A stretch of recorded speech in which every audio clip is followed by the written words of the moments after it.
5월 15일 목요일 하나님 말씀 민수기 22장 41절부터 23장 12절까지입니다. 함께 교독하겠습니다. 아침에 발락이 발람과 함께하고 그를 인도하여 바알의 산당에 오르매 발람이 거기서 이스라엘 백성의 진 끝까지 보니라.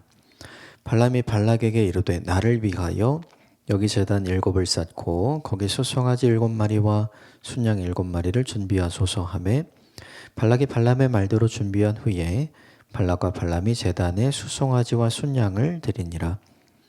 발람이 발락에게 이르되 당신의 번제물 곁에 서소서. 나는 저리로 가리이다.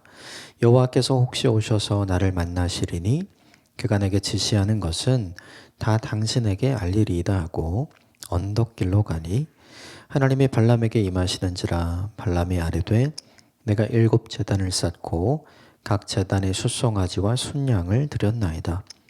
여호와께서 발람의 입에 말씀을 주시며 이르시되 발락에게 돌아가서 이렇게 말할지니라. 그가 발락에게로 돌아간즉 발락과 모압의 모든 고관이 번제물 곁에 함께 섰더라. 발람이 예언을 전하여 말하되 발락이 나를 아람에서 모압 왕이 동쪽 산에서 데려다가 이르기를 와서 나를 위하여 야곱을 저주하라. 와서 이스라엘을 꾸짖으라 하도다. 하나님이 저주하지 않으신 자를 내가 어찌 저주하며 여호와께서 꾸짖지 않으신 자를 내가 어찌 꾸짖으랴. 내가 바위 위에서 그들을 보며 작은 산에서 그들을 바라보니 이 백성은 홀로 살 것이라. 그를 여러 민족 중에 하나로 여기지 않으리로다. 야곱의 티끌을 누가 능히 세며 이스라엘 4분의 1을 누가 능히 셀고 나는 의인의 죽음을 죽기 원하며 나의 종말이 그와 같기를 바라노라. 발락이 발람에게 이르되 그대가 어찌 내게 이같이 행하느냐. 나의 원수를 저주하라고 그들을 데려왔거늘 그대가 오히려 축복하였도다. 발람이 대답하여 이르되 여호와께서 내 입에 주신 말씀을 내가 어찌 말하지 아니할 수 있으리이까. 아멘. 이것은 하나님의 말씀입니다. 우여곡절 끝에 눈이 밝아진, 눈이 떠진 발람. 그가 못 보던 것을 보게 됐죠. 그리고 자기가 지금 어떻게 실수하고 있는지를 깨닫게 됐죠. 발람의 장점은 빨리 회개하고 빨리 돌이켜서 빨리 결단하는 거였죠. 하나님이 기뻐하시지 않는다면 내가 돌아가겠습니다. 그러자 하나님께서 발람을 가라고 하시죠. 왜냐하면 이미 떠나와서 중간에 돌아가겠다고 하면 발람이 위험해지기 때문에 하나님께서 발람을 통해서 하나님의 뜻을 작정하시고 보여주기로 결정을 하십니다. 그리고 어제 본문에 발락을 드디어 만나게 됐죠. 발락이 얼마나 좋아했을까요? 그런데 그 발락을 첫 번째로 대면한 그 시간에 발람이 이야기한 건 나는 하나님이 주신 말씀만 이야기하겠습니다. 즉 당신이 원하고 당신이 듣기를 원하는 말을 내가 하러 온 것이 아니라 하나님께서 내게 선포하고 들려주라고 하신 말씀을 전하기 위해 여기에 왔습니다. 발람이 완전히 바뀐 사람이 되었죠. 오늘 본문은 그런 발람을 극진히 대접을 합니다. 뭔가 마음이 바뀔까 이런 마음으로 극진히 대접을 했겠죠. 그리고 나서 날이 바뀌고 이제 드디어 발락이 자신이 원하는 것을 하기 위해 발람을 데려다가 이스라엘 모든 백성들이 보이는 곳으로 이제 올라가게 되죠. 그리고 거기서 산당을 차리게 되고 제사를 드립니다.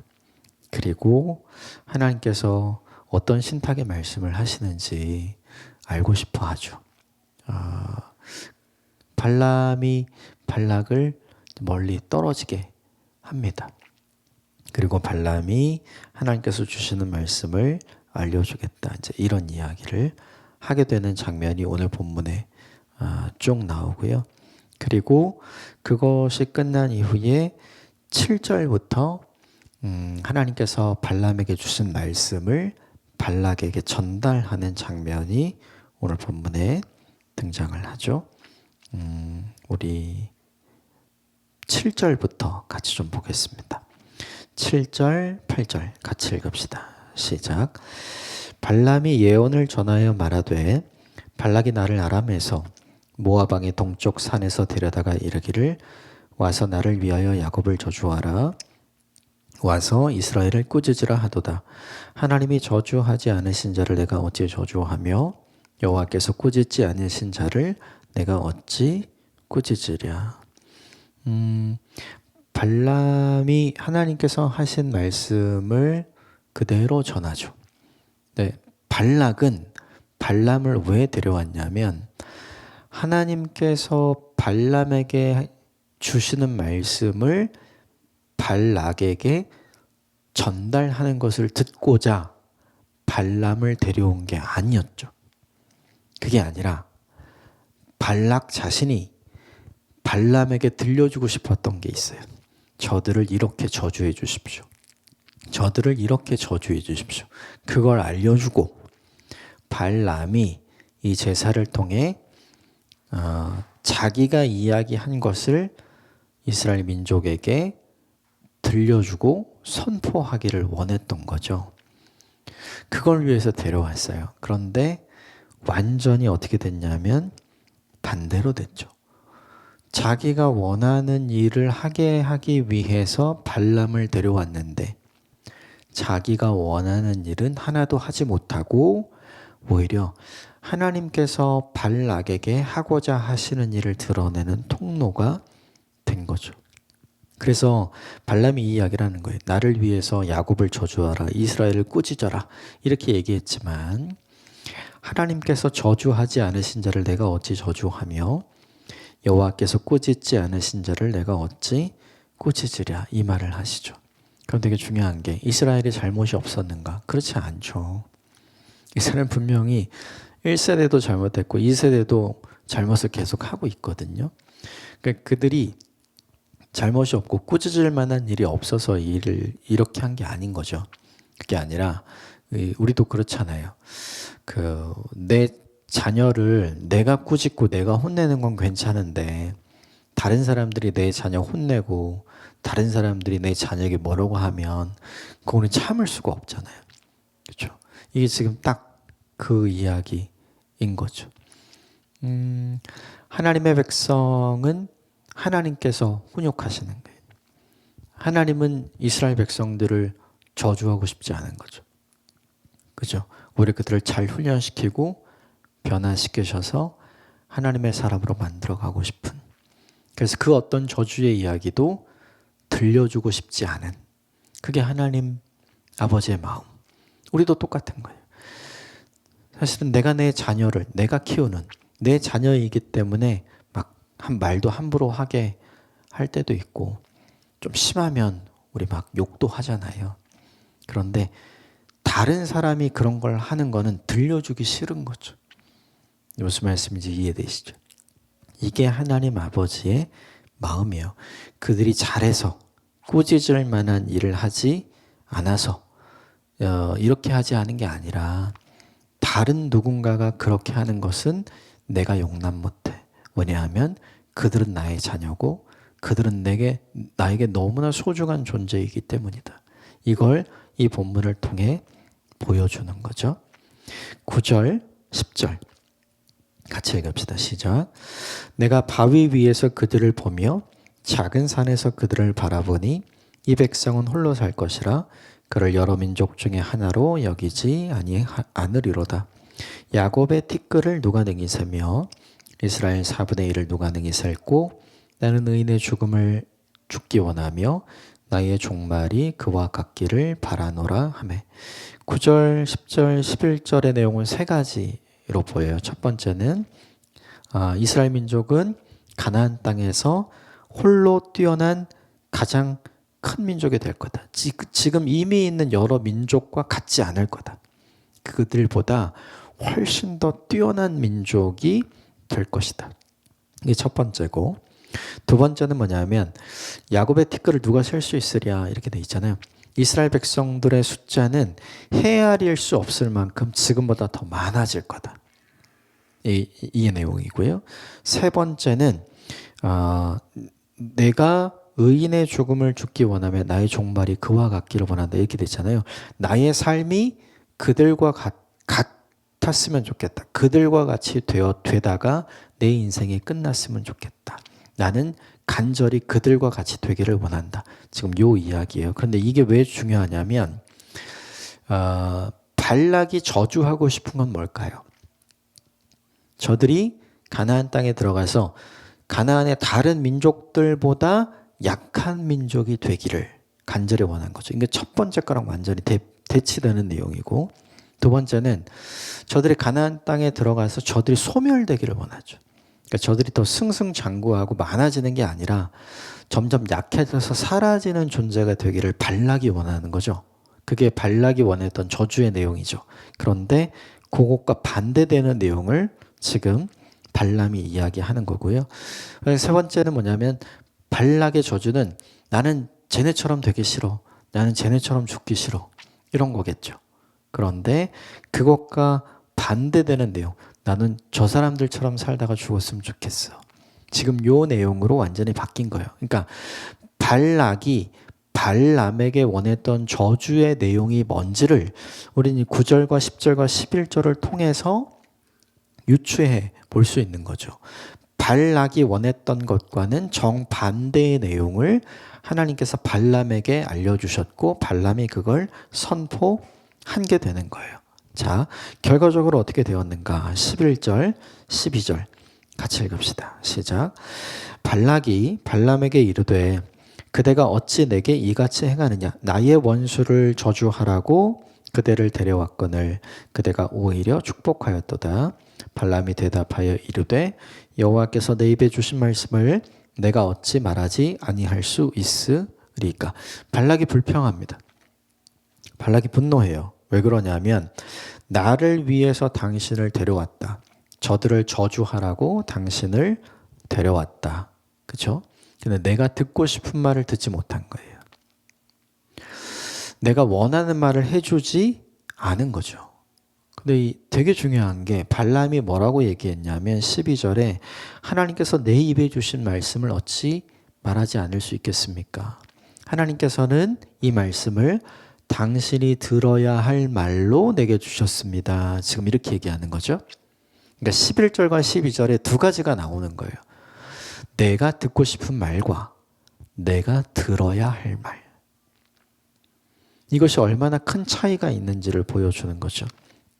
내가 듣고 싶은 말은 내 기분을 좋게 하는 말이겠죠. 그러니까 발락이 원했던 원래 저주의 내용. 9절, 10절, 11절과는 반대되는 내용이겠죠. 그런데 그가 들어야 할 말은 뭐냐 하면 그것과는 반대되는 말이죠. 내 인생에 진짜 좋은 말이 뭔지를 생각해 봐야 돼요. 내 인생에 진짜 좋은 말. 발락은 저들이 잘못되면 좋은 거예요. 내가 잘 될 거라고 생각하니까요. 그죠? 발락은 이렇게는 생각을 안 하죠. 저들이 잘 되면 나도 잘 될 거야. 이렇게는 생각 안 하죠. 저들이 안 돼야 내가 잘 되는 거죠. 근데 하나님은 알려주시는 거예요. 저들이 잘못된다고 내가 잘 되는 건 아니거든요. 저들이 잘못됐다고 해서 내가 잘 되는 게 아니에요. 하나님은 저들을 잘못되게 하시지 않을 뿐만 아니라 내가 기대했던 바대로 내가 원하는 바대로 나에게 말씀해 주시지 않는 분. 그러니까 가만히 생각해 보면 무엇이 나를 위해 좋은 말인가? 우리는 이걸 생각해야 돼요. 내가 듣고 싶은 말을 듣는 것이 나에게 좋은 것인가? 아니면 내가 진짜 들어야 할 말을 듣는 것이 진짜 내게 좋은 것인가? 쉽게 얘기하면 내 입에 단 음식을 먹는 것이 내 몸에 좋은 것인가? 아니면 내 입에 쓴 약을 먹는 것이 내 몸에 좋은 것인가? 후자잖아요. 근데 우린 그렇게 생각을 하지 않는 거죠. 두 가지가 있는 것 같아요. 내가 듣고 싶은 말이 있고 하나님 앞에서 들어야 할 말이 있고, 그런데 진짜 나에게 피가 되고 살이 되고 좋은 건 내가 듣고 싶은 말이 아니에요. 그건 내 기분만 좋게 하는 거지. 나를 좋게 하는 게 아니거든요. 하나님이 들려주시는 쓴 말, 하나님이 들려주시는 쓴 약과 같은 말, 내가 듣기 싫은 말이죠. 내가 원하지 않는 말이죠. 그런데 그게 사실 나를 강하게 만들고, 나를 건강하게 만들고, 나를 깨닫게 만들고, 나를 회복시키는 말이 되겠죠. 그러므로 이 본문 말씀을 보면서 생각나는 게 있어요. 우리 성경책에 내가 좋아하는 구절에만 표시되어 있잖아요. 내가 원하는 말씀에만 표시되어 있잖아요. 그거 한번 생각해 볼 필요가 있는 것 같아요. 물론 힘들고 어려울 때 우리에게 위로가 되고 격려가 되고 우리를 다시 일으켜 세운 인생 말씀이긴 하지만 그 말씀만이 내게 힘이 되고 위로가 되고 격려가 되는 거 그렇지는 않거든요. 색칠이 되고 표시가 되어 있지 않은 말씀도 우리에게 필요한 말씀이고 그 말씀을 우리가 듣고 수용해야 할 말씀이거든요. 성경은 하라, 하지 말라 두 가지의 말씀으로 나누면 하지 말라는 말씀이 훨씬 많아요. 그 말씀이 왜 많은가? 그 말씀을 우리가 들어야 우리가 강건해지고 건강해지고 그리고 하나님의 거룩한 성품을 닮아가고 죄에서 떠날 수 있기 때문이죠. 그러니까 내가 원하고 듣고 싶은 말이 아니라 내가 원하지 않지만 싫어하지만 들어야 할 말이 훨씬 많다는 걸 보여주는 거예요. 저는 이 본문의 말씀을 기억하면서 내가 듣고 싶은 말이 아니라 내가 반드시 들어야 할 그 말에 감사함으로 반응할 수 있는 저와 여러분이 되시기를 주님으로 축복합니다. 또한 발람의 입장에서 보면 12절에 하나님께서 내 입에 주신 말씀을 내가 어찌 말하지 않을 수 있습니까? 발락을 앞에 두고 이런 말하기 쉽지 않죠. 사람을 앞에 두고 그의 마음과 그의 기분을 좋게 하는 말을 하는 건 쉬워요. 그런데 하나님을 기쁘시게 하는 말을 하는 건 참 어렵습니다. 사람을 얻을 것인가? 하나님을 얻을 것인가? 사람에게 좋게 할 것인가? 하나님께 좋게 할 것인가? 이거 날마다 우리의 고민이잖아요. 근데 오늘 발람은 그걸 너무나 잘했죠. 발람이 이렇게 할 수 있었던 이유가 뭘까 생각을 해보면 저는 그냥 저의 혼자의 생각이에요. 본문엔 없습니다. 지금 발람이 자기 눈앞에 있잖아요. 발람은 뭘 보고 있었냐면 보이지 않는 그 발락과 함께 계신 하나님을 보고 있었던 것 같아요. 보이는 사람만 보면 이런 말 하기 어렵죠. 그런데 보이지 않는 하나님, 그 자리에 함께 계신 하나님, 내게 말씀하시고 들려주신 하나님을 염두에 두고 보지 않는다면 이런 말 하기 어렵죠. 그런데 그것을 보고 있다면 발람은 그런 말을 할 수 있죠. 그걸 왜 보고 수 있었는가? 어제 본문에 나오잖아요. 그의 눈을 열어주신 하나님. 보이지 않는 하나님을 없다고 생각하지 말고 그 보이지 않는 하나님이 지금 나와 함께 여기 계시다고 생각하는 영적인 시각이 저와 여러분에게 가득하게 되기를 주님의 이름으로 축복합니다. 함께 기도하겠습니다.